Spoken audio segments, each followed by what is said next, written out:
आपने कई फिल्मों में एक सीन देखा होगा जिसमें एक अकेला हीरो 5-6 लोगों से फाइट कर रहा होता है। हीरो के हाथ में होता है एक डंडा जिससे वो बिजली की तेजी से चारों तरफ घुमाकर दुश्मन को ढेर कर देता है। अब आप सोच रहे होंगे कि आज मैं इतनी फिल्मी बातें क्यों कर रहा हूँ। वेल, इसका कारण है आज का हमारा इंडिजिनस गेम जो कि कुछ इसी फाइट आर्ट से रिलेटेड है। मैं हूं आपका होस्ट रवि शर्मा और आप देख रहे हैं फिट इंडिया एक भारत श्रेष्ठ भारत कैंपेन का ये बेहद खास programme indigenous sports of India, जिसमें आज हम बात करने वाले हैं पुडुचेरी के फेमस खेल सिलंबम की। दक्षिण भारत का ये केंद्र शासित प्रदेश पुडुचेरी अपनी प्राकृतिक सुंदरता के लिए फेमस है। दक्षिण भारत का ये भूभाग अपनी युद्ध कलाओं के लिए भी काफी फेमस रहा है और इन्हीं में एक नाम है सिलंबम। तमिल भाषा में पहाड़ों को सिलम कहा जाता है और इन्हीं पहाड़ों से निकलने वाली इस मार्शल आर्ट या युद्ध कला का नाम है सिलंबम। सिलंबम एक weapon based martial art form है जिसमें सबसे मुख्य हथियार होता है बैम्बू स्टिक यानी बांस की बनी हुई लाठी।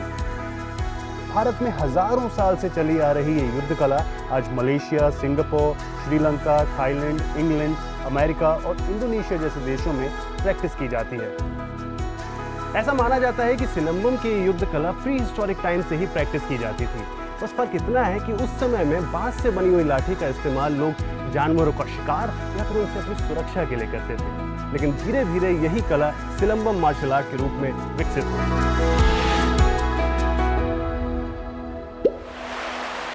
ऋषि अगस्त्य को प्राचीन युद्ध कला का पहला गुरु माना जाता है। ऐसी मान्यता है कि ऋषि अगस्त्य को सिलंबम की युद्ध कला सबसे पहले भगवान शिवजी के पुत्र ने सिखाई थी। शिवजी के इस पुत्र को साउथ इंडिया में भगवान मुरुगन जबकि नॉर्थ इंडिया में भगवान कार्तिकेय के नाम से जाना जाता है। ऋषि अगस्त्य ने तमिलनाडु के पहाड़ों में रहने वाली नरिकुरवा जनजाति को यह कला सिखाई। सिलंबम कला का उपयोग इस जनजाति के लोग शिकार करने के लिए करते थे। पहाड़ों में तपस्या करने वाले ऋषि मुनियों ने नरिकुरवा जनजाति से ये कला सीखी और फिर ये कला गुरुकुल के माध्यम से लोगों तक पहुंचाई। राजाओं के संरक्षण में ये युद्ध कला धीरे धीरे काफी विकसित हुई। सिकंदर और पोरस के बीच हुई लड़ाई के बारे में ज्यादातर लोग जानते हैं, लेकिन क्या आपको पता है कि इस युद्ध में पोरस की सेना ने बैम्बू स्टिक का यूज करके सिलंबम कला से भी युद्ध किया था। इनफैक्ट द्रविड़ राजाओं की पैदल सेना में एक टुकड़ी सिलंबम फाइटर्स की भी होती थी। भारत में युद्ध कलाओं का इतिहास काफी पुराना और रोमांचक रहा है। इन्हीं युद्ध कलाओं में रूल्स एंड रेगुलेशंस बनाकर इनको एक खेल की तरह लोगों तक पहुंचाया गया है। सिलंबम की बात करें तो अब तक आपको ये तो पता चल ही गया होगा कि इसका मुख्य हथियार है डंडा, लेकिन इसके अलावा कई और वेपन्स हैं जो कि सिलंबम में यूज किए जाते हैं। तो चलिए जानते हैं इन हथियारों के बारे में और इन्हें यूज कैसे किया जाता है। सिलंबम एक वेपन बेस्ड मार्शल आर्ट है जिसमें सबसे प्रमुख हथियार होता है बांस की बनी हुई लाठी, लेकिन इसके अलावा कुछ और हथियार जैसे मादुगु यानी डियर हॉर्न, काठी यानी नाइफ और वाल यानी सोर्ड का भी प्रयोग होता है। इसके अलावा सिलंबम के अनआर्म्ड वर्जन में जानवरों की मुद्राओं जैसे स्नेक पोज, टाइगर पोज या ईगल पोज का उपयोग करके भी फाइट्स की जाती हैं।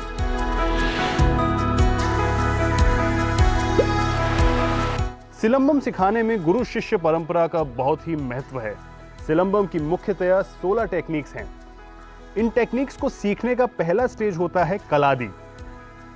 इसमें गुरु अपने शिष्यों को सिलंबम के दौरान फुटवर्क यानी अपने पैरों को कैसे चलाना है इसकी शिक्षा देते हैं। इस दौरान फिटनेस और लचीलापन बढ़ाने की शिक्षा देते हुए शिष्य को सिलंबम के लिए तैयार किया जाता है। अगला स्टेज होता है कुट्टू वरिसाई, जिसमें शिष्य को लाठी या डंडा चलाने की प्राथमिक शिक्षा दी जाती है। पहले बिना डंडे के प्रैक्टिस कराया जाता है और फिर डंडे के साथ। धीरे धीरे फुटवर्क और डंडे की मूवमेंट को प्रैक्टिस करके इसमें एक्सपर्ट बना जाता है। इस ट्रेनिंग का अल्टीमेट गोल होता है कई सारे दुश्मनों से अपनी सुरक्षा कर पाना।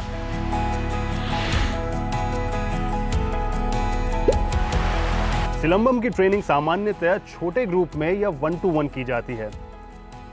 ट्रेनिंग में लगभग 10 स्टेज होते हैं जिनको पूरा करने में कई बार 7 साल तक का समय लग सकता है। पहला स्टेप होता है ओत्थाई विच्ची, जिसमें मसल्स, नर्व्स और टेंडन की कंडीशनिंग पर ध्यान दिया जाता है। दूसरा स्टेप है येरेथाई विच्ची, जिसमें बेसिक स्पिनिंग और रोटेटिंग टेक्निक्स सिखाई जाती हैं। तीसरा स्टेप है सिलत वरुसाई, इसमें 96 डिफरेंट एंगल्स पे स्पिनिंग टेक्निक्स की ट्रेनिंग होती है। संदाई मरुथम चौथा स्टेप है जिसमें अलग अलग एंगल से स्ट्राइकिंग टेक्निक सिखाई जाती है। पांचवा है ओथुकल मुराई जिसमें डिफेंसिव एंड इवेसिव स्ट्रेटजीज की ट्रेनिंग होती है। अधिकंबुगल 6 स्टेज है जिसमें स्ट्राइकिंग टेक्निक्स के 36 सेट्स होते हैं और हर एक सेट में 12 स्ट्राइकिंग टेक्निक्स होती हैं। कुरीवेथ्यू अधिपेतु है 7वां स्टेज जिसमें प्रेशर पॉइंट अटैक और उसको काउंटर करना सिखाया जाता है। 8वां स्टेज है कंथन जिसमें कॉम्बैट की जरूरी रणनीति सिखाई जाती है। नरिकरू 9th स्टेज है जिसमें एनिमल स्टांसेस की ट्रेनिंग दी जाती है। अंतिम स्टेज है उच्चकत्ता निलई जिसमें इंडिविजुअल को परखने के लिए स्पेशल टेस्ट कराए जाते हैं। सिलंबम एक मार्शल आर्ट फॉर्म तो है ही, लेकिन इसके अलावा इसे एक स्पोर्ट के रूप में भी खेला जाता है। इसके कुछ रूल्स एंड रेगुलेशंस हैं जिनके आधार पर इस खेल की प्रतियोगिताएं करवाई जाती हैं। सिलंबम में मेनली 2 तरह के कॉम्पिटिशन्स होते हैं। पहला है सेल्फ स्किल कॉम्पिटिशन यानी आर्टिस्टिक इवेंट और दूसरा है कॉम्बैट कॉम्पिटिशन। इन दोनों कॉम्पिटिशन्स के बारे में तो हम आपको बताएंगे ही, लेकिन उससे पहले जरा नजर डाल लेते हैं इसके फील्ड ऑफ प्ले के डायमेंशंस पर।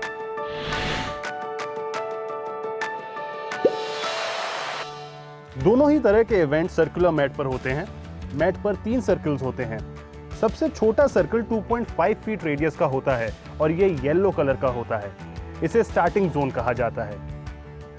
मिडिल सर्कल 10 फीट रेडियस का होता है और इसका कलर ब्लू होता है।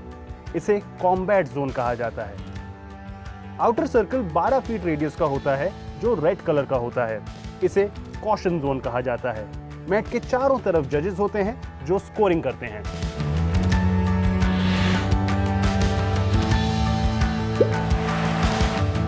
आर्टिस्टिक इवेंट मेनली 5 तरह के हैं। पहला है ओत्रई कंबू वीचू यानी सिंगल स्टिक रोलिंग। इसमें प्रतिभागी को सिंगल स्टिक का उपयोग करके अटैक और डिफेंस करने की कला का प्रदर्शन करना होता है। दूसरा है इरेतई कंबू वीचू यानी डबल स्टिक रोलिंग। इसमें प्रतिभागी को दोनों हाथों में स्टिक लेके तेजी से घुमाते हुए डिफेंस और अटैक एक साथ करने की कला का प्रदर्शन करना होता है। तीसरा है वाल कंबू वीचू। इसमें मुख्य हथियार होता है डंडे के ऊपर लगा हुआ नुकीला भाला। इस हथियार का उपयोग करके डिफेंस के अलावा एक साथ कई विरोधियों का सामना किया जा सकता है। चौथा है वाल वीचू जिसमें घुमावदार तलवार का प्रयोग किया जाता है। इसमें सिंगल तलवार और डबल तलवार दोनों का ही प्रयोग किया जाता है। पांचवा आर्टिस्टिक इवेंट है सुरूल वाल वीचू जिसमें लचीली स्टील की विप का प्रयोग किया जाता है। इसकी हाइट 4.5 फीट से 6 फीट तक होती है जो प्रतिभागी की हाइट के हिसाब से कम या ज्यादा हो सकती है। इसमें भी डिफेंस और अटैक के बहुत सारे तरीके हैं जिनका सिंगल सुरूल वाल और डबल सुरूल वाल दोनों ही तरीके से प्रदर्शन करना होता है। हर एक प्रतिभागी को 2 मिनट का समय मिलता है जिसमें उसे कई तरह की स्किल्स का प्रयोग करके जजेस को इंप्रेस करना होता है।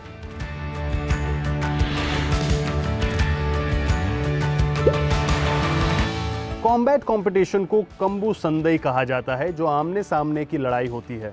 इसमें 2-2 मिनट के 3 राउंड होते हैं और हर एक राउंड के बीच 1 मिनट का ब्रेक होता है। हर एक खिलाड़ी को अपने स्टिक या वेपन से अपने ओपोनेंट को टच करना होता है। हर एक टच के लिए मिलता है 1 पॉइंट, लेकिन सर, गर्दन, चेहरा, हिप से मिड थाई और एल्बो से फिंगर्स तक के एरिया को आप टच नहीं कर सकते। मैट के चारों तरफ बैठे जजेस सारे पैरामीटर्स को ध्यान में रख के पॉइंट्स देते हैं और 3 राउंड के बाद विजेता का फैसला होता है। इसके अलावा भी सिलंबम की कई सारी ऐसी टेक्निक्स हैं जिनका उपयोग अलग अलग तरह की फाइट के लिए किया जाता है। इसमें सबसे प्रमुख नाम है निलय कलक्की। ये सिलंबम की प्राचीनतम तकनीकों में से एक है।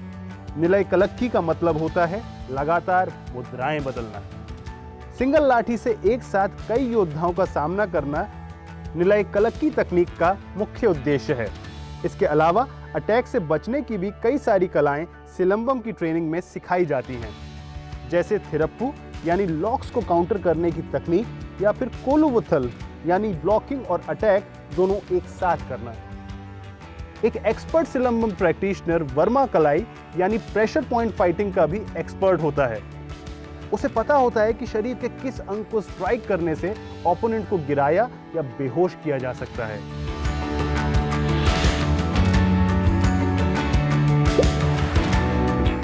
ऑल इंडिया सिलंबम फेडरेशन 2004 में गवर्नमेंट ऑफ तमिलनाडु में रजिस्टर हुई और तब से ये संस्था लगातार सिलंबम के कॉम्पिटिशन्स आयोजित करवा रही है।